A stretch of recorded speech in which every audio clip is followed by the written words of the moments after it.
ఓం శ్రీ మహాగణాధిపతయే నమః. ఓం శ్రీ మాత్రే నమః. ఓం శ్రీ గురుభ్యోం నమః. మనకి జ్యోతిష్యంలో తేదీ, సమయం, ఊరు మూడిటిని కలిపి జాతక చక్రం వేస్తే దానిని జన్మకుండలి అంటారు. ఈ జన్మకుండలి 12 గళ్ళతో ఉంటుంది. ఈ 12 గళ్ళనే 12 రాసులు అంటారు. అవి వరుసగా మేషం, వృషభం, మిథునం, కర్కాటకం, సింహం, కన్య, తుల, వృశ్చికం, ధనుస్సు, మకరం, కుంభం, మీనం. ఈ 12 రాసుల్ని 9 గ్రహాలు పాలిస్తాయి. అవి రవి, చంద్రుడు, కుజుడు, శుక్రుడు, బుధుడు, గురువు, శని, రాహువు, కేతువు. ప్రతి గ్రహం ఒక్క రాశిలో కొంత నియమిత కాలం ఉంటుంది. రవి 1 నెల ఉంటాడు. చంద్రుడు 2.25 రోజులు ఉంటాడు. బుధుడు 1 నెల ఉంటాడు. కుజుడు 45 రోజులు ఉంటాడు. శుక్రుడు 1 నెల రోజులు ఉంటాడు. గురువు 1 సంవత్సరం ఉంటాడు. శని 2.5 సంవత్సరాలు ఉంటారు. రాహుకేతువులు 18 నెలలు ఉంటారు.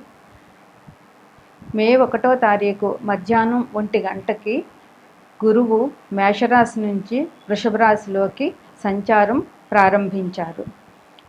గురువు జీవకారకుడు.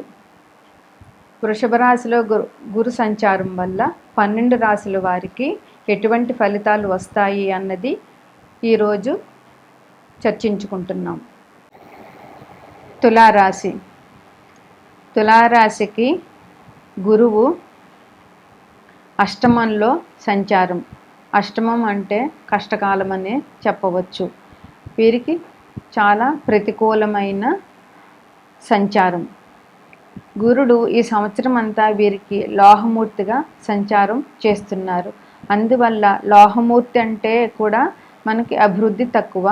అందులో అష్టమంలో సంచారం అంటే కొంచెం ప్రతికూల పరిస్థితులనే చెప్పవచ్చు.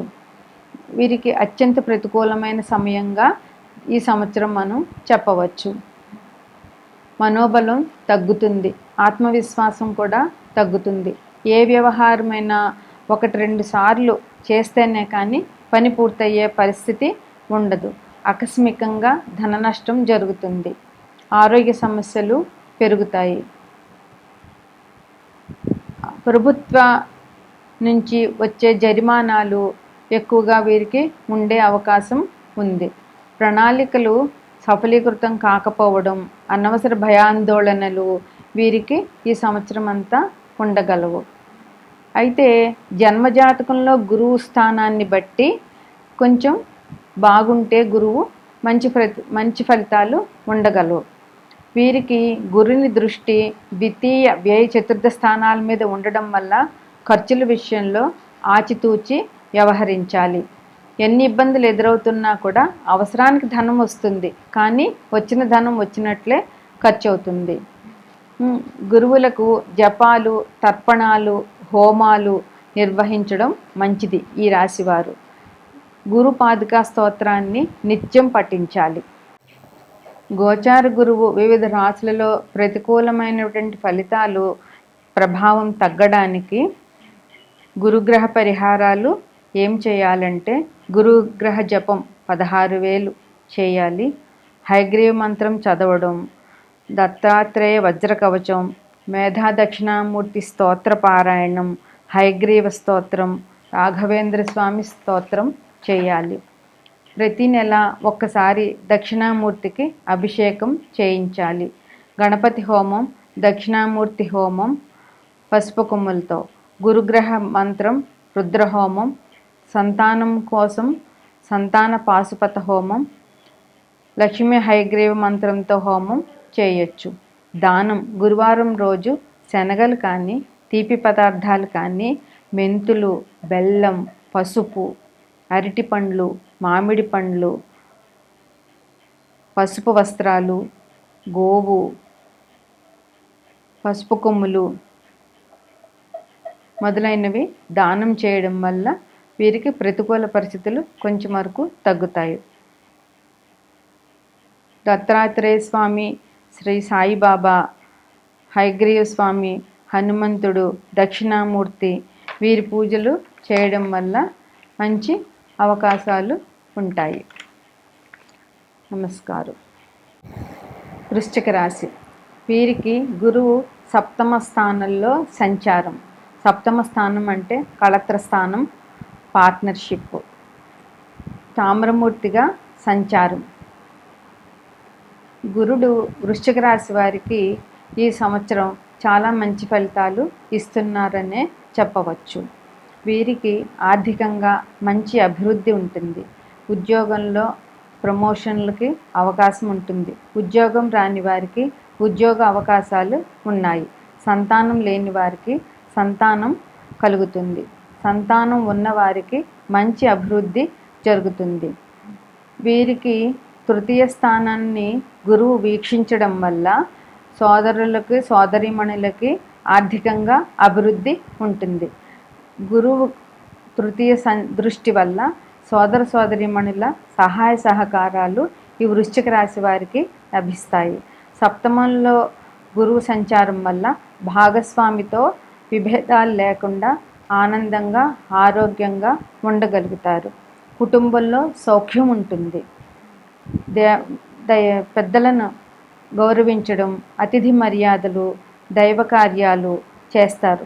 శుభకార్యాలు జరుగుతాయి. వివాహాది శుభకార్యాలు వీరు నిర్వహించుతారు. కమ్యూనికేషన్ స్కిల్స్ కూడా వీరికి అభివృద్ధిలోకి వస్తాయి.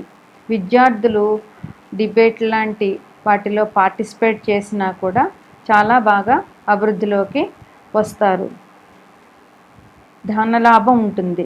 నవమ దృష్టి వల్ల బంధువుల సహాయ సహకారాలు వీరికి బాగా లభిస్తాయి. ధనుస్సు రాశి వీరికి షష్టమ స్థానంలో గురు సంచారం. అంటే షష్టమం అంటే రుణాలు, కష్టాలు, అనారోగ్యం. అందువల్ల వీరికి షష్టమంలో గురు సంచారం ప్రతికూలమని చెప్పవచ్చు.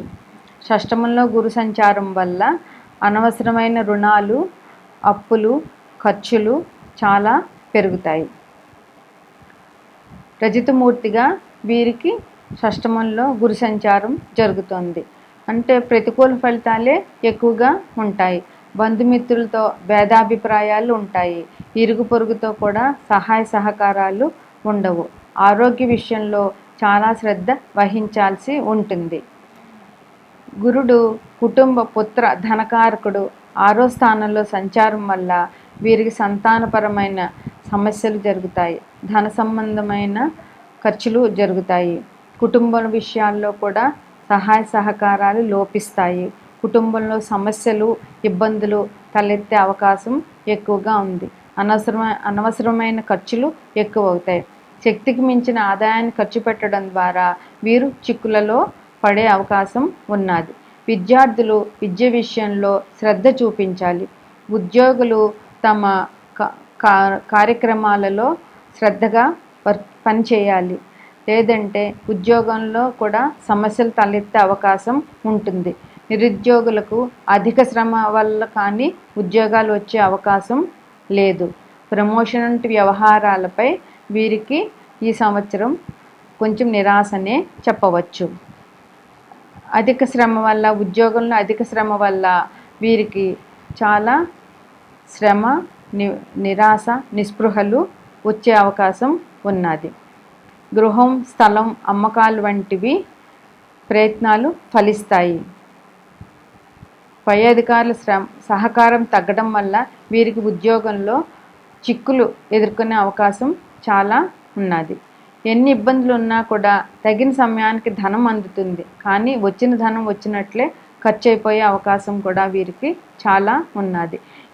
ఈ ధనుసు రాశి వారు ఈ సంవత్సరం గురు సహకారం కోసం శివారాధన, రుద్రాభిషేకం, సూర్య నమస్కారాలు లాంటివి చేసి గురువుని ప్రసన్నం చేసుకోవలసిన అవసరం ఎంతైనా ఉంది.